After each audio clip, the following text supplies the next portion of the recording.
Can you imagine your life where money is your friend, working with you to achieve all your dreams and desires? If you struggle seeing money as your friend, then join Kathy Cook Noble, financial advisor and educator on understanding how your money can work for you. It is possible. Now, here is Financially Speaking with Kathy Cook Noble. Hello, everybody. Welcome to Financially Speaking. I am your guest host, Karen Cook, today on the Inspired Choices Network. So today we're going to talk about cost savings in the workplace.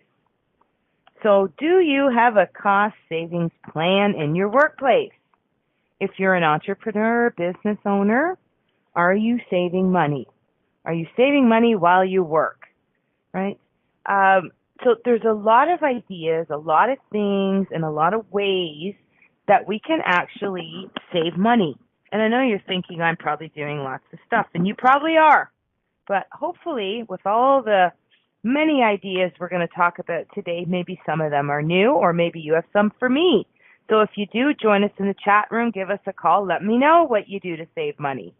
So it doesn't matter if you work with bricks and mortar, so maybe you rent a space, maybe you rent a building, maybe you own a building, maybe you work out of your home, right? I have an office in my home. I have two, and workspace. So I do utilize my home for working as well. So I actually have my own company. It's KC Training Plus. So I do a lot of Red Cross training, so CPR, first aid for children, adults. I do the babysitting course, the Stay Safe course. I do Ministry of Labor boards, Occupational Health and Safety board setups for workplaces. I go in and I'll train, or people come to me, and I do all the Ministry of Labor compliance training, make sure that everybody's saving lots of money. So I guess really I'm saving people money. Because if you don't have the stuff that I offer and the Ministry of Labor comes down, you're in trouble. So it's cost effective, first of all, to make sure you're compliant with the Ministry of Labor. So that's what I do. So I do work out of my home. I do have adults come to my home. I have a designated space. So I do work there. Now, I don't have kids at my home. I always have a space that I utilize outside the home. And that's always cost effective, too, because we make sure that we're doing everything we can not to cost the facility money that I'm using, whether it's a rented space or a free space or a cost share or something like that, or even a donation to some charities. But in my home, I also do virtual work, right? I work online. I do emails. I talk with people on the phone. I text. I work through social media. I get a lot of work through there. Even Kijiji has become a very good friend of mine. So I utilize that as well. So I mean, as far as me, I'm working online. So when I'm not on my computer, I shut it off. I don't leave it running because it still costs money. Right now, I'm working virtually, right? Because I'm hosting the radio show today. So my TV is off. Everything's off in the house except two lights because I think it's going to get dark soon. But the big light over me, basically, so I can read and see what I'm doing, and then one in the kitchen. Because if it gets dark, my three dogs will fall all over each other, and then we'll have World War III. So, and I'll get up and trip because that's the way it goes, you know. So I'm very aware of saving money, and every little bit helps, right? So if you are working inside your house, outside your house, you go to different places, you're using gas, right? So making sure you have really a vehicle that might be cost effective. So you might be able to get electric cars, things like that. I mean, you might want a Hummer, one of those Humvees and big vehicles. What do you get, 2 miles to the gallon? So I don't know if I'd want to be driving that around. That would cost me more money to go see somebody than it would be to come to my place. So all of my profits would be in my vehicle. So you want to make sure your vehicle is up with the oil changes. You don't have any leaks or any holes or anything burning, and you maintain the vehicle. And I know I get a new vehicle. That'd be nice if I had 50,000 lying around. But, you know, used vehicles, nothing wrong with that. But you don't want a 30, 40-year-old vehicle. You're probably going through a lot of gas. And depending on whether you've kept it up, right, your oil changes, your services, making sure that your fluids are topped up, not running the vehicle while you're sitting there. Say you get to some place and you're early. I always shut my vehicle off. I keep the doors locked because God knows, right? and I might do something. If you are at a place where there's Wi-Fi, maybe you have data on your phone. Nothing wrong with that. Plug into the Wi-Fi, save your data.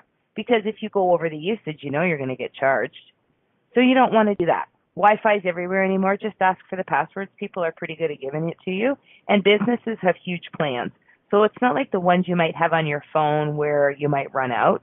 And if you're on a group plan for, say, your family or something like that, if you've got one guy, a young one that likes to use all the data, we're going to be in trouble again. So there's lots of ways that you can save money, and that's what I do too.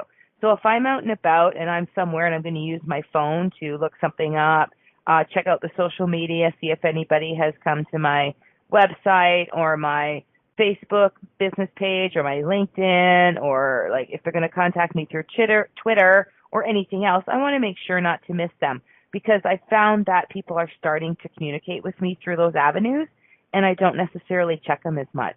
But after I had a text message from someone that said they contacted me through LinkedIn, I thought I better check them at least once a day.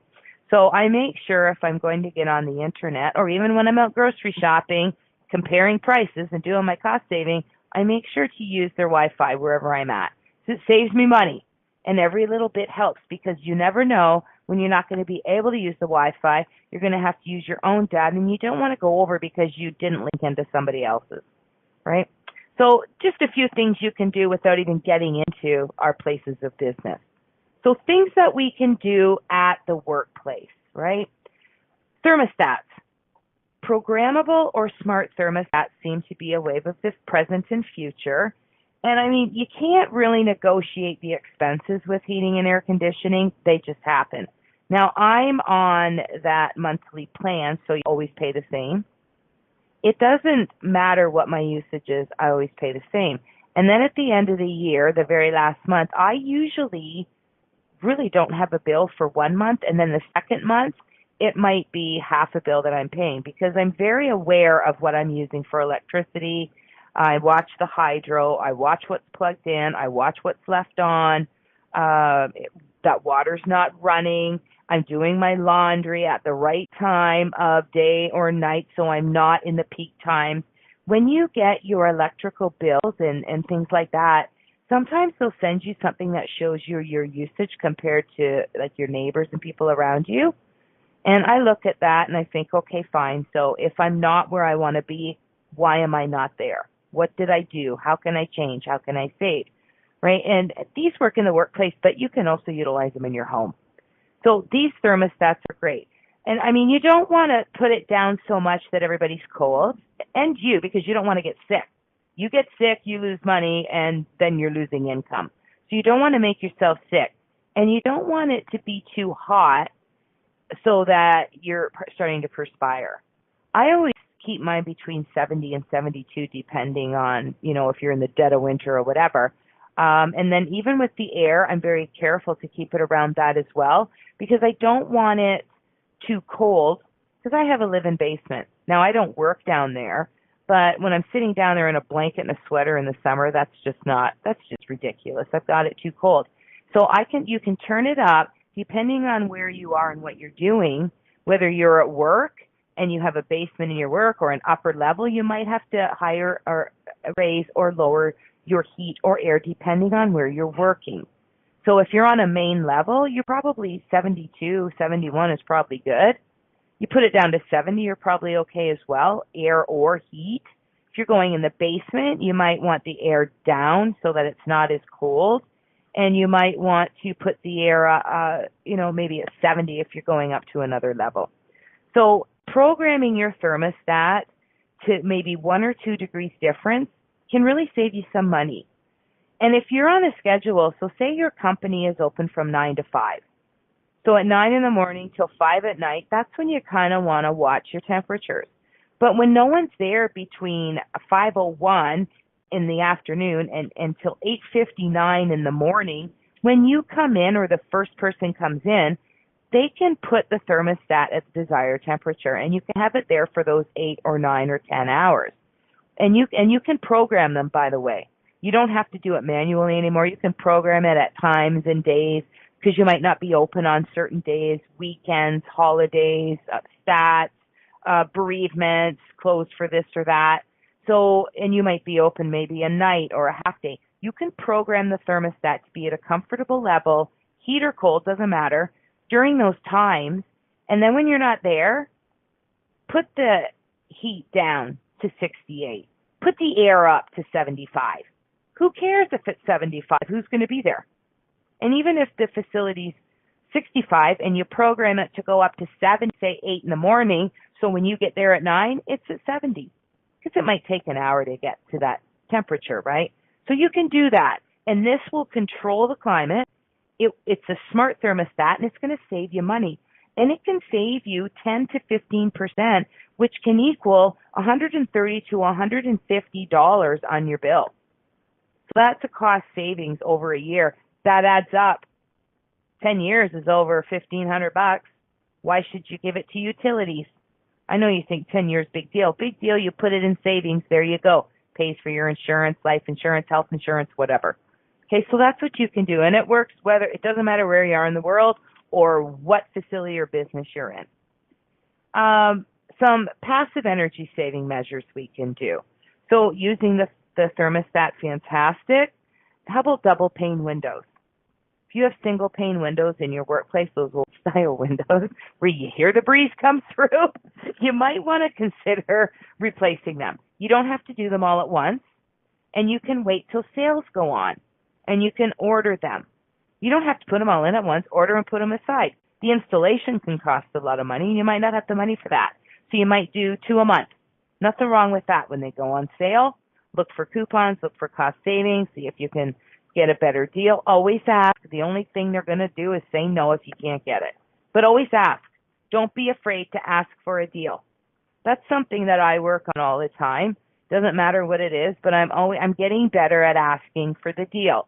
Because if you're selling something at a discounted rate and I want to buy, say, 10 of that, 10 double window panes, now what can you do for me? Can you knock another 10% off? Ask. And I bet you they'll do it. 90% of places will do it. So double pane windows, definitely better insulators than your old school single pane windows. They can be a little expensive, like $250 to $600, but they last for so many more years. And really, they're going to pay for themselves in the long run. Because if you're hearing noise, the wind, you're losing energy. You're losing heat.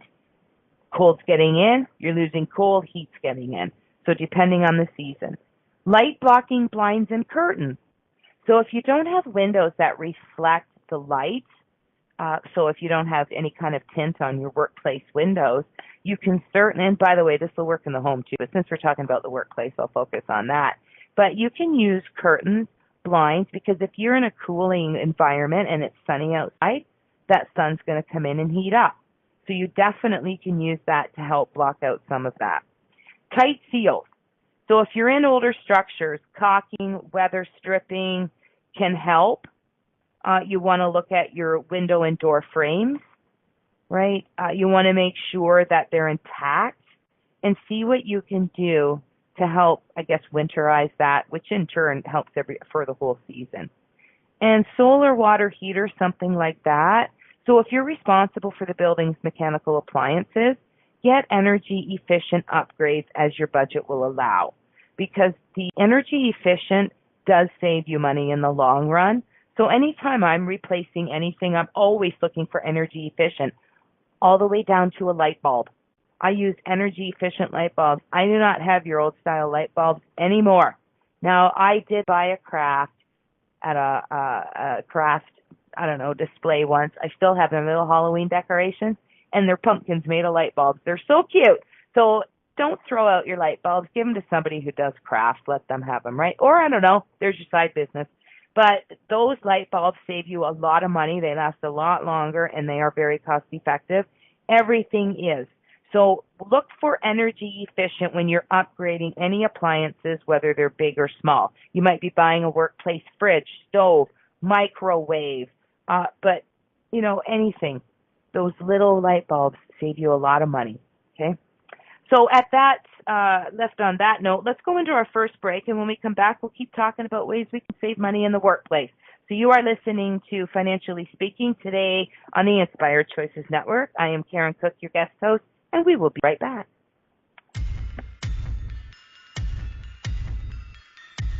Too many of us get caught up in the unreal lives of reality television and complete to acquire stuff, which is setting us up to accumulate lots of debt. We're scared, confused, and don't know who to talk to. By tuning into Financially Speaking radio show with financial advisor and educator Kathy Cook Noble, you'll learn tips you can use to improve your financial health, which in turn can improve your overall health and make for a very happy life. Live a life you can afford and enjoy. It is possible. Listen for Financially Speaking radio show every Monday at 4 p.m. Eastern Standard Time, 3 p.m. Central, 2 p.m. Mountain, and 1 p.m. Pacific on InspiredChoicesNetwork.com.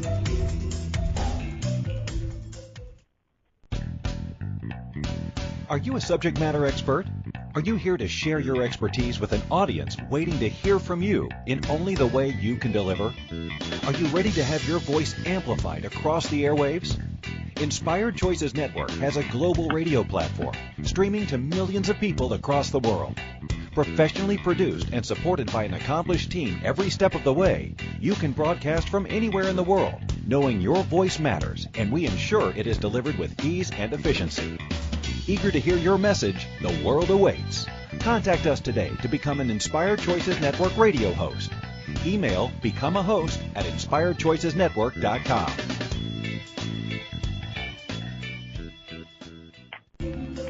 This is Financially Speaking radio show with financial advisor and educator Kathy Cook Noble. To participate in the program, call in the U.S. 815-880-8255. Canada 613-800-8736, or Skype us at Inspired Choices Network. You can also make the choice to ask or comment by email by sending to Kathy at bookkeepplus.ca. Now back to the program. Welcome back to Financially Speaking. I am your guest host, Karen Cook, today on the Inspired Choices Network, and we are discussing saving money in the workplace, being cost-effective. So continuing on with our list of ways to be cost-effective in the workplace, another way to save money is powering down non-essential items after hours. So lights, appliances, machinery, right? Shut it off. Don't let it go into sleep mode. It's still pulling power, right? And I know you think, oh, what's 1 or 2 cents? It adds up.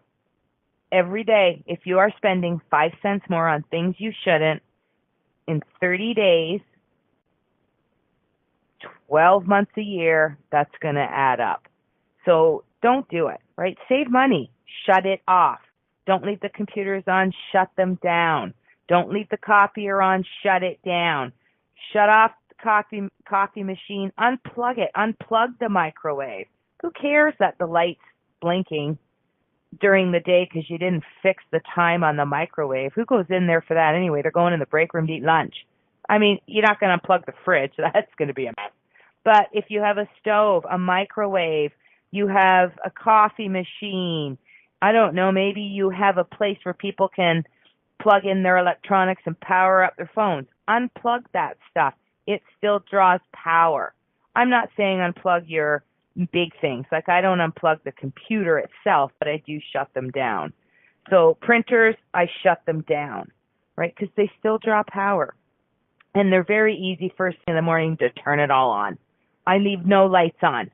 There's no reason for a light to be on. And even if it's censored, who cares? I don't need censored lights on during the day.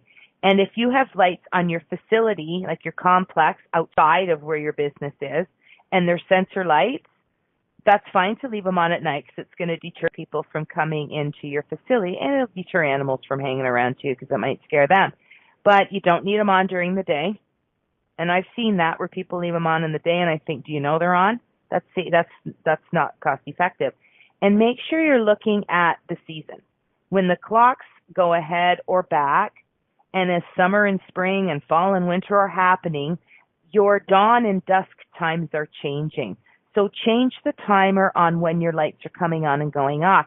You don't want your lights coming on now, well, here in my area of the world, in Ontario, Canada, at 6 p.m. because it's now 20 after 7, and I wouldn't want lights on at my facility. There's no need for it. I do have one over my head so I can see what I'm doing. But other than that, I wouldn't normally have lights on in the house at this time. In the business, yes, but minimal. If I'm not in a room, the lights get shut out. So you might not be using an office, shut the light out. Maybe there's a basement and upstairs, shut the lights out. Anywhere you have people, customers, clients, staff, you want them on for obvious reasons. I don't want people to trip or fall or bump into things or hurt themselves. But yes, other than that, lights are great, appliances are great, machines are great. And it's straightforward. It saves you on your electricity bill, right? So do that kind of stuff. You know, it's funny, there's a gorgeous facility I pass every time I come home or go into town. I'm out of town about 10 minutes or so. Love it in the county. But every time I go by, and it is a beautiful facility, they have these lights, and they're different colors, and they're very pretty. And then I look at the facility, and it's lit up like a flippin' Christmas tree. And it's not really anything going on. And I think, what a waste of electricity. And there's a bunch of businesses in a row, and there's 4 of them right around each other. There is never a time that I go by, and it doesn't matter what time after they're closed that I go by, that the lights aren't off. And I think, well, what a waste of electricity. I understand maybe leaving a light on, but when you're closed, what is the need to have 20 lights on your outside of your building? You know, you talk about going green and Earth Day and Earth Hour and saving money, and if we all do this and we all do that, we all save money. I say, look at the business. Let's start there, because personally, we're doing a thing. Let's look at our professional business workplace. There's so many ways we can still save money, and lights are the easiest thing. Shut them off. You don't need them all on. Reduce paper use. That's huge, right? Trees, right? Poor little trees. That's how we get paper. But don't throw out a piece of paper because you already used it. Right? So you can certainly print on one side of paper if you're not using it for anything as far as getting it to clients. Right? I do a lot of photocopying for myself, or even when I'm preparing for like the radio show, or I'm making notes, or I'm putting something together, or I'm using it for my own purpose, or I'm printing off receipts for the business or income tax or for files. I just use old paper. I can't tell you the last time I've used good paper for me. Now, if it's going to somebody, yes, I'm going to do it. Like I mentioned, I teach first aid courses. Well, they use answer sheets. Now, I make sure I don't use the answer sheets from the last guy that wrote the test where it's marked, but I make sure that I use other paper for that. So it doesn't matter if I scrap something and there's nothing personal on it, I can use that. So make sure you use that. When you're printing, do double-sided printing. Don't waste half of a paper. You can certainly double print. If you don't have to print paper and you can email, do that. I teach Ministry of Labor courses. So what I do is they actually write it on the paper, and I use double side. I hate it, and I'll try and do everything I can to make sure that I don't have 1 or 2 questions on the last page, and I'm completely wasting a whole page and a half of paper. I'll condense it to get them on so I don't waste a whole page and a half, because I feel bad. I'm getting good at this cost saving. So you can certainly not print them off. So I don't print off the certificates. I download them, I email the facility, and they have them. And they can keep them in a file on their computer to show the Ministry of Labor. And if they want to print them off, they can use their scrap paper to put in their files, because the Ministry of Labor, when they come down, they don't care if you have it on the back of an old piece of paper. They only care that you have the training. So that's a good way to do it. If it's not personal information about a client or your business or sensitive information, you can absolutely use scrap paper for yourself. Sometimes you can look at the fonts too. Now, you don't want to go to a font where people can't read it and they're squinting and using a magnifying glass. But if you have one line on another page, that drives me nuts. So I'm very careful when I'm printing off emails that I get, and I look at, it's going to be 2 pages, and I look at the second page and it's the disclosure. I don't need to print that off every time. Again, I am wasting basically it's 1 3.5 quarters a page. I'm not going to print it off. I have printed it once. I have the disclosure. It doesn't matter now. Anything from that company, I got it. And I have it on my electronic files because I don't throw it out. So, and you can also cut your paper in half and use it for scrap paper. So when people call, instead of buying a phone pad, and you don't have to anymore because you can actually do that on your computer, you can set that up. But what I do is I scribble down all the stuff on a piece of paper, and then I can go to the notebook, the coiled book, and I can put the note in nicely. Because sometimes it's like chicken scratch when you're taking down messages. So this way I can do that. Mail. Getting mail. You can go to electronics because really it only adds up. Most of the stuff you're throwing out, and you don't need it, right? So get things sent electronically. Send stuff electronically. You don't have to use the old post office type anymore. We have computers today, and it can be a lot cheaper. And you can take your company's name off direct mailing lists wherever legally and practically possible. Because God forbid people get a hold of your name. You go on a website, you go on a site, you do something. God, they never stop sending you stuff. You inquire at a school. I inquired 4 years ago, 4 or 5 years ago, at a school. I think it was in Stratford. Ended up going elsewhere. I am still getting stuff from them, and I have asked them not to do it. They still do it. Now I just return to sender. Please don't send it. No known address. I think, stop it. Right? Because I took the course gone on. So definitely do that because they're wasting money as well. But if it were me, I wouldn't want to be wasting money. Okay. Another thing you can do is align plan costs with usage. So your company, as an owner, or even you're working for a company. So if you're an owner of a company, you have to pay for a lot of essential services: telecommunications, cloud storage, bookkeeping, legal support. And you're going to be doing that monthly, annually, something like that. Review your plans. Make sure you are using what you pay for and you're not paying for something you don't use. So if you're not using a lot of the plan, reduce the plan, pay less. If you find that you're going over your data usage, so you're allowed usage of what you've paid for, upgrade it. Because I'll tell you, that's how the companies get you. If your phone is going over the usage of data, mine has a couple times, so I've altered it. But, hey, you're charged $50. Ah, crap. On top of what I already pay, it'd be cheaper to up it for $10 a month. And they don't let you know when you're getting close because they're thinking, I get some more money out of them. The bottom line is money, right? We all want to make money. We all want to save money. So that's another way that we can absolutely save money is making sure no matter what plans you have, whether it's your phone, your printer, your photocopier, because you can get plans for service, your internet usage, whatever it is. Satellite. Maybe you have satellite for your customers to watch TV or your cable service. Just get the basic. I mean, as much as I'd love to offer everybody everything, I get basic. You can get your local weather. You can get your local stations. You can get some funny little comedy ones, whatever. You can get a few sports, so go for it. We don't need to be giving them $100 worth of options when I can give you 30. So that's $70 a month I save on my satellite or even my cable by just offering basic. It's only there for pleasure. Same with your radio, things like that. You don't need to go with anything too expensive. I just need something to give you a little bit of music. So I don't have to hook up Wi-Fi, stereo speakers, blah, blah, blah. I put a little radio in the corner. You'll enjoy it, right?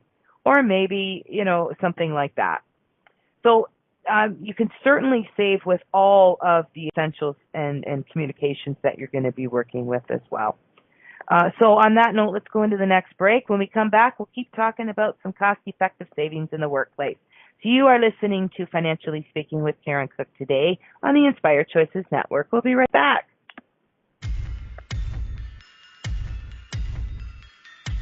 Too many of us get caught up in the unreal lives of reality television and complete to acquire stuff, which is setting us up to accumulate lots of debt. We're scared, confused, and don't know who to talk to. By tuning into Financially Speaking radio show with financial advisor and educator Kathy Cook Noble, you'll learn tips you can use to improve your financial health, which in turn can improve your overall health and make for a very happy life. Live a life you can afford and enjoy.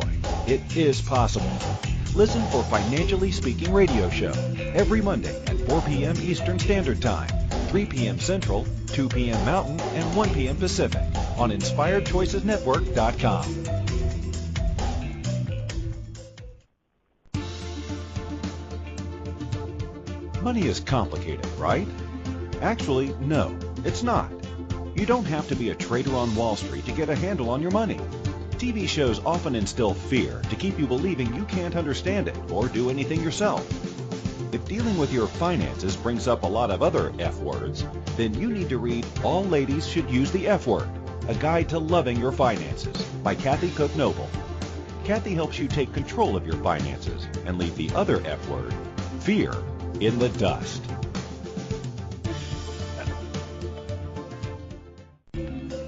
This is Financially Speaking Radio Show with financial advisor and educator Kathy Cook Noble. To participate in the program, call in the U.S. 815-880-8255, Canada 613-800-8736, or Skype us at Inspired Choices Network. You can also make the choice to ask or comment by email by sending to Kathy at bookkeepplus.ca. Now back to the program. Welcome back to Financially Speaking. I am your guest host, Karen Cook, today on the Inspired Choices Network. And we are talking about cost-effective savings in the workplace. So continuing on with some more ideas. Encourage telecommuting. For millions of employers, telecommuting has tremendous cost-cutting potential. But unfortunately, it remains largely untapped. Only about 20 to 25% of companies have telecommuting as a regular offering. And studies have suggested that telecommuting allowances and other types of flexible work arrangements have positive implications for employee morale and job satisfaction, both of which are positively correlated with productivity and your bottom line. If your employees are happy, they're going to do better work. They will bring in more money for you. So everything affects your bottom line here. So telecommuting also directly impacts companies' and employees' bottom lines by other ways. It reduces utility costs through lower electricity and water usage because they're not there. It reduces the amount of space required to house employees in a central location. So for instance, by replacing dedicated desks with collaborative workstations that home-based employees can use when they visit the office. So you could have 5 employees using the same office and the same stuff because they're only there once a week and they might work from home the rest of the time, or they're commuting. So reduce travel and commuting costs for employees, and it reduces time lost to commuting and travel. So that is a definite way to save money. Using spaces more efficiently is another way to save money as well. So mobile device usage, collaborative workstations, multi-purpose rooms. So if you have a conference room, it can double as a break room. It could be used as an office, a meeting room. You might even be able to rent these spaces out if you're not utilizing them. Okay, because I've utilized rooms for places. There's places that I've talked to, whether I'm in my own community or stepping over to another community. I'm in St. Thomas, so there's a place that I can use for a very decent price. I go to London. I have a facility that I can use there. So depending on where I'm going, I've talked to many places as well, and they've offered their facilities for little fees or anything else. So sometimes I might get them for free. Sometimes I make a donation depending on what type of place I'm going to. Sometimes I might pay $50 to $100, depends on what we're using. So, and they're nominal fees as far as I'm concerned because that's cheaper than for me to go and rent a building to be able to offer a course that I might only use a few times a month. Okay, so that's very cost effective. Making sensible healthcare changes. If you are the one responsible for health benefit packages, make sure you do want to help out your staff, absolutely, and yourself because you'll get it too. But make sure the healthcare needs are right for the individuals, that they are being utilized and you're not spending money and they're not using them. So if it offers certain things and the employees aren't using it, find out maybe from them what they'd like and see if it aligns with what you can get.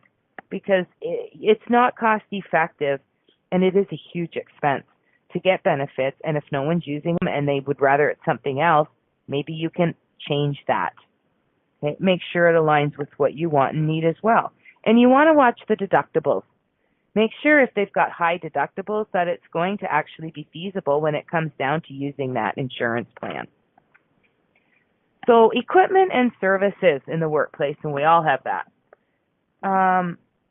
You can buy used, gently used. I don't think I want to buy too used, but yeah, you can certainly buy gently used, slightly used, never being used but never sold over 5 years.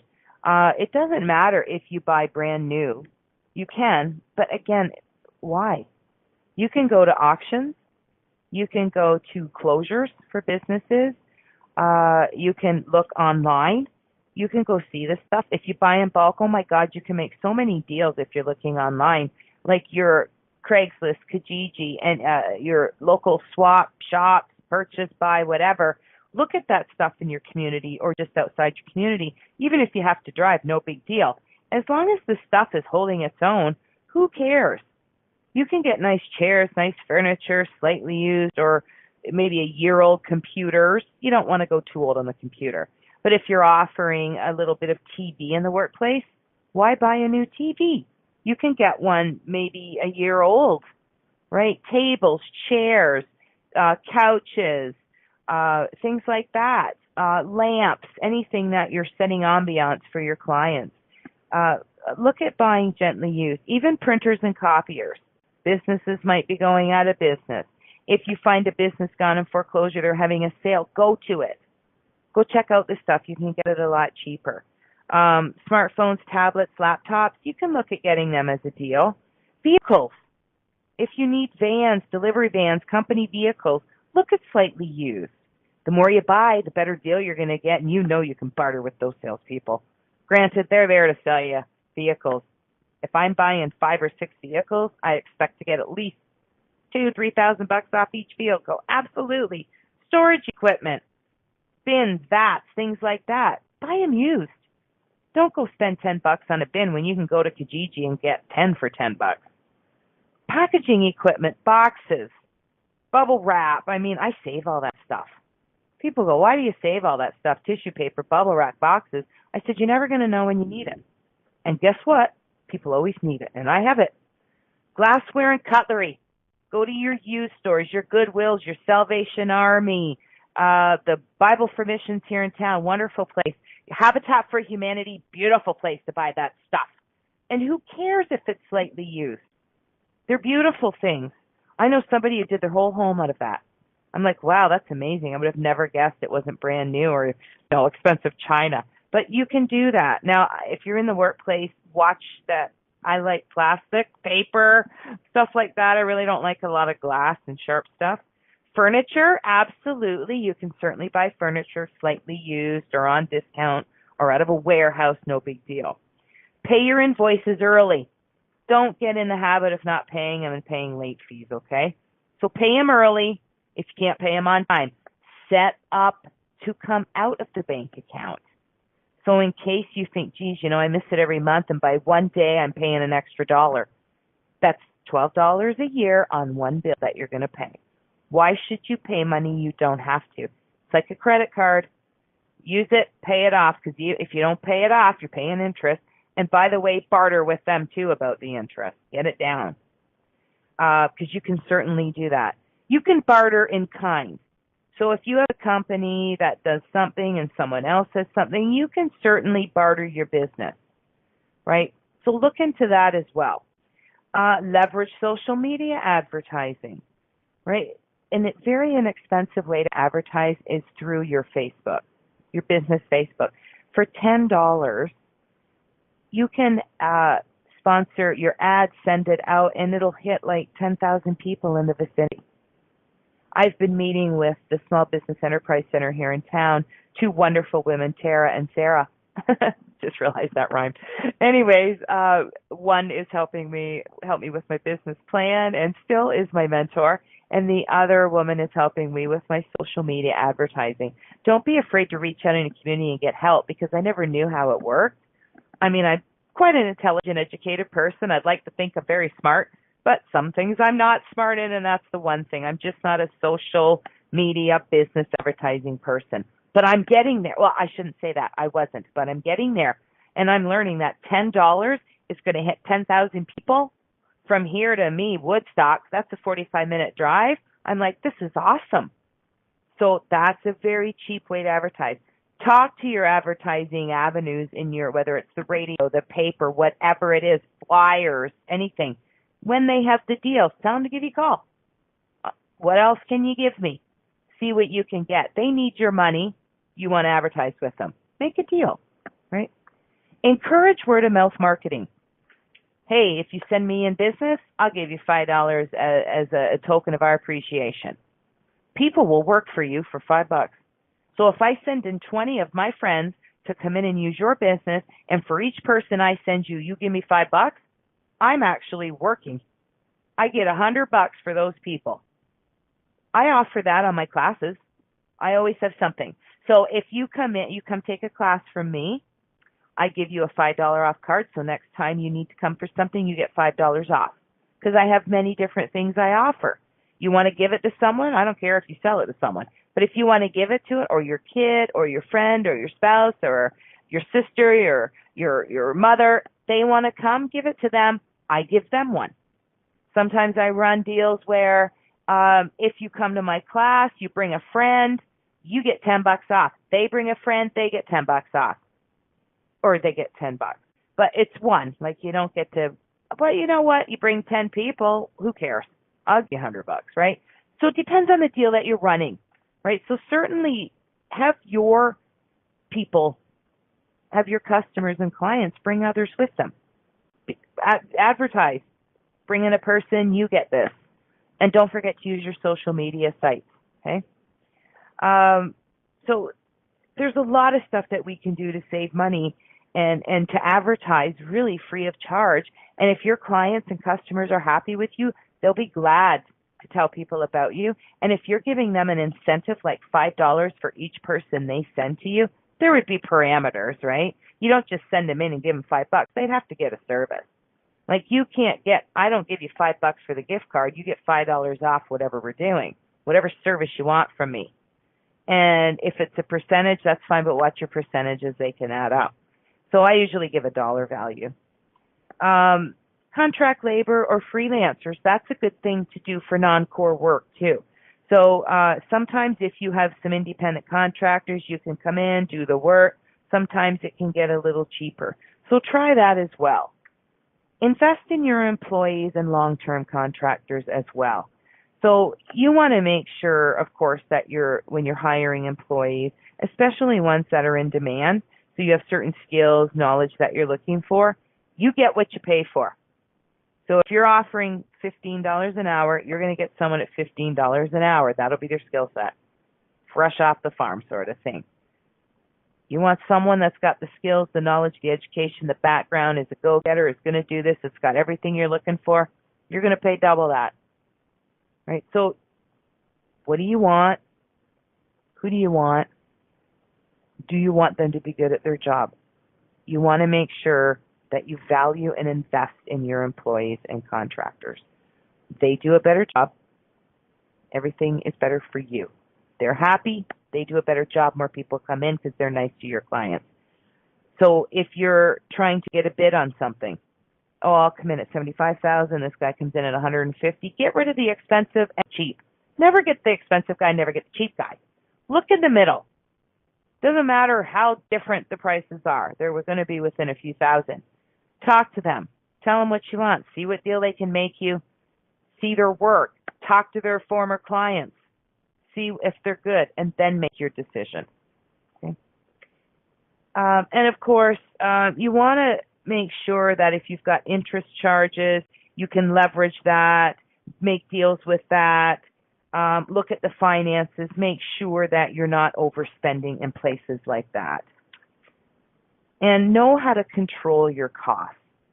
So commercial rent, you're going to pay a certain percentage. It might go up every year. But again, if there's nobody else interested, you might be able to make a deal on the rent. And before you rent a place, talk to them about making a deal. Because you're going to be, if you're starting out new, you might have a few months or 6 months where you don't have an income. And you might need to upgrade the facility because they're not going to do it for you. And when you leave, you're going to leave it nice. So you go into a building, you're going to paint, you're going to recarpet or put a floor in and do this and do that and fix the lighting. Ask for a few months free. Ask for the rest of the year at a discount. Ask that it can go up after a certain time. Because if it's sitting empty and has been, you kind of got a little bit of leverage. Taxes, I know, you got to pay them. But if you're an HST registered person, you get that back. So look at that too, right? And of course, labor costs. So if you run a low margin, labor intensive business or a restaurant, something like that, labor is about going to be a little bit higher. So if you're running in a operation like that, you do want to be careful and look at the minimum wage, look at the overtime as well. And if it doesn't matter what business you're in, if you're paying overtime, you're paying overtime. So look at that as well. Okay, on that note, we're going to go into the last break, and when we come back, we'll talk about a little bit more of some cost savings that we can utilize in the workplace. So you are listening to the Inspired Choices Network, Financially Speaking. I am your guest host, Karen Cook, and we'll be right back.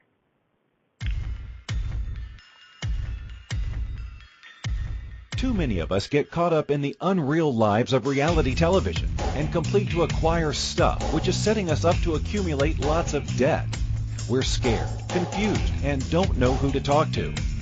By tuning into Financially Speaking radio show with financial advisor and educator Kathy Cook Noble, you'll learn tips you can use to improve your financial health, which in turn can improve your overall health and make for a very happy life. Live a life you can afford and enjoy. It is possible. Listen for Financially Speaking radio show every Monday at 4 p.m. Eastern Standard Time, 3 p.m. Central, 2 p.m. Mountain, and 1 p.m. Pacific on InspiredChoicesNetwork.com. Money is complicated, right? Actually, no, it's not. You don't have to be a trader on Wall Street to get a handle on your money. TV shows often instill fear to keep you believing you can't understand it or do anything yourself. If dealing with your finances brings up a lot of other F words, then you need to read All Ladies Should Use the F Word, A Guide to Loving Your Finances by Kathy Cook Noble. Kathy helps you take control of your finances and leave the other F word, fear, in the dust.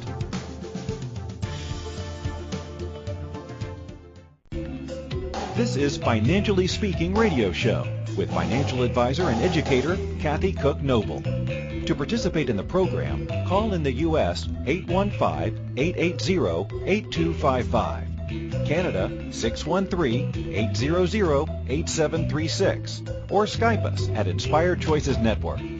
You can also make the choice to ask or comment by email by sending to Kathy at bookkeepplus.ca. Now back to the program.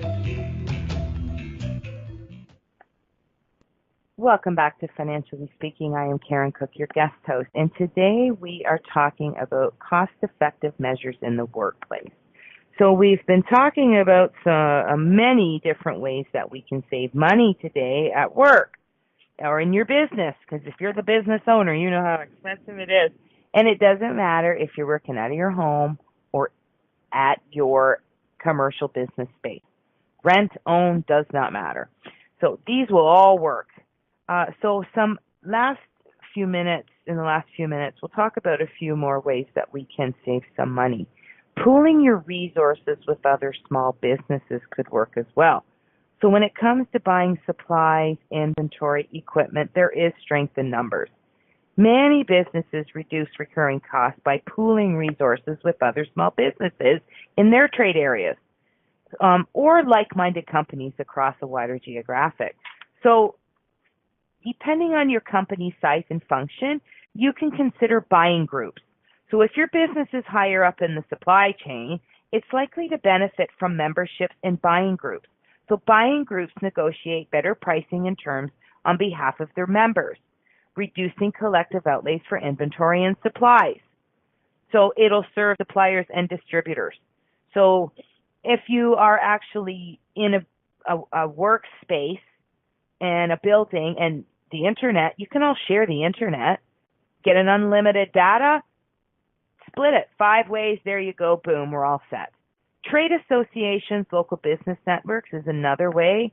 Cooperatives, resource libraries. We have a library in our community. For a nominal fee, you can go in, you can catch up on books, magazines, you have access to internet, nominal fees for photocopying. You're going to have access to everything that's going on there. So why go out and buy the stuff if you can look at it for free? And partner networks is another one. Some credit cards offer discounts with partner vendors. So you could get certain percentages off while qualifying for purchases with other areas. So Rent-A-Cars, FedEx or something like that, or any other national brand. Remember that everything is negotiable. Unless it's clearly spelled out in a contract, you can negotiate everything. Bank fees, NSF fees. You can negotiate percentages on your credit card. Don't be afraid to ask about anything, because if you can get a better deal, why not? You're buying in bulk, ask for a volume discount. Buy in bulk when it makes sense, whether it's items for the office, if it's inventory, if it's cups, paper napkins, toilet paper. Make sure that it's feasible for you to buy it in bulk. Food, make sure it's not going to waste. To buy a bottle of water or a case of water, I don't care if the water is 25 cents.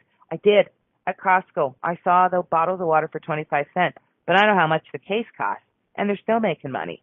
So if that's the case, buy in bulk as long as it doesn't go bad. Evaluate employee perks and fringe benefits on the merits.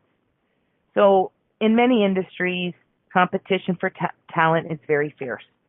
So you want to make sure you've got the juicy equity packages, generous time off allowances, perks, fringe benefits, something that helps them but doesn't put you in the poorhouse, right? Shop around for essential services. If you need heat, hydro, internet, anything like that, shop around, get the best deal. And you know what? Negotiate it.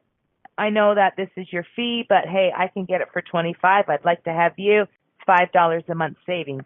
That's $60 a year you're saving. Why shouldn't you save it? They don't exactly give you their best deal. You have to negotiate it. I've done that. I've done that with services, absolutely. And I've gotten the deal. Whether it's your phone, your landline, your cell phone, if you bundle all your services, we'll give you a deal. Give me a better deal. They always do.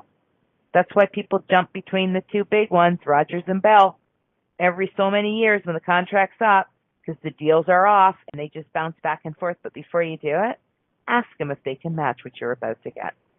Limit your travel expenses. Telecommuting might be okay, but maybe you can't do that, right? So you're not going to be able to lower certain costs if they're not telecommuting. But if you have to travel, that's fine. Find a cheaper way to travel. We all don't need a private jet, right? So if you're going to travel, gas is expensive. Maybe the train or a bus is a cheaper way, and it's feasible for you still. Carpool. If there's 4 of you going to the same place, go together. There's nothing wrong with that. Take the biggest vehicle, you're all set, right? Because we want to be comfortable when we're traveling. Bring your meals with you. You don't have to eat out. First of all, it's not as healthy, and it's damaging on the bank account. So, final words, every business is different. Sometimes you can't limit travel expenses if your duties don't require you to travel. You can't downsize office space if you're working out of an office in the home. But still, it's actually certain that your business ledgers contain at least some financial fat that you can trim. Even if you think you plucked all the low-hanging fruit, it may be worth your while to take another look. It won't cost you anything and could be very significant for paying off in the long time. So what are you doing to cut your company's expenses? Thank you for choosing to listen to Financially Speaking Radio Show. Kathy Cook Noble will return next Monday at 4 p.m. Eastern Standard Time, 3 p.m. Central, 2 p.m. Mountain, and 1 p.m. Pacific on InspiredChoicesNetwork.com. We hope you'll join us. Until then, have the best week of your life by making the choices that bring you all that you desire.